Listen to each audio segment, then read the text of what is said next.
Hey guys, Dr. Brian Wickstrom here with River City Chiropractic, and today in this video we're going to be diving into high blood pressure, also known as hypertension, and specifically talking about how your posture can actually be causing your high blood pressure. Now that might be something that you don't necessarily think about, but when you look at what people are doing day in, day out for hours a day, we're on our computers, we're sitting down looking at our phones. The average American spends about 2 to 4 hours a day just looking down at their device. Kids are sitting at desks all day long in school. And so there's a study that came out actually in 2004 that showed that men and women that have what's called a hyperkyphotic posture, so they're kind of hunched over like this, which is basically what people are doing.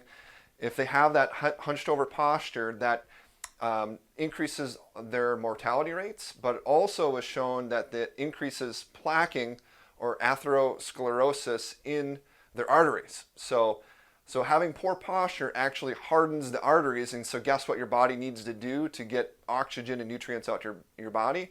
It has to increase the pressure. So your posture directly influences your blood pressure. And there's another study that just came out a few years back in 2016 that showed that losing the proper arc here in your neck, we call this the arc of life in chiropractic, losing this curve constricts the blood vessel diameter, volume, and overall velocity. And the reason for that is because just like if you step on a hose, the pressure coming from the spigot in the water has to increase for the water to actually get out to the other side of the hose that you're stepping on. And so I just want to bring this up because one of the key blood supplies to your brain actually happens to be in the vertebrae in your neck. It's called their vertebral artery. Okay, and that's the exact same thing that happens if you step on a hose. Actually starts to happen when you start to lose the proper curve that you should normally have in your neck. That artery gets kinked, and so again, your body is intelligent, and so your body needs to increase the pressure to get the oxygen and get the nutrients up to your brain. Okay, now what can we do about this? So number one is it starts with being aware of your posture. You can't change something that you're not actually even aware of, that, you know, when you're slouching and you're always looking at your phone. So number one, being more aware of how you're sitting, you know, how much time you're spending on your phone. Two is you can start to set a timer on your phone or something, so that way every half hour, you're taking a couple minute break just to get up, move, stretch a little bit.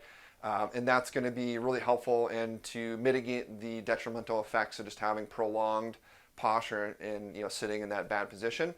The third thing is really taking a look at your sleep position. So we look at the things that we're doing, so work and then sleep usually is the biggest, you know, consumer of our time. So if you're sleeping in a poor posture on your stomach or in some sort of you know, weird all fetal position, then that's going to really impact your posture. So the best way to sleep is ideally on your back. Number two would probably be on your side, and the worst is definitely on your stomach. And so when you are on your back though, it's really helpful if you can get like a cervical pillow, which are the pillows that kind of have the little curve in there that helps to support that arc in your neck that we're just talking about.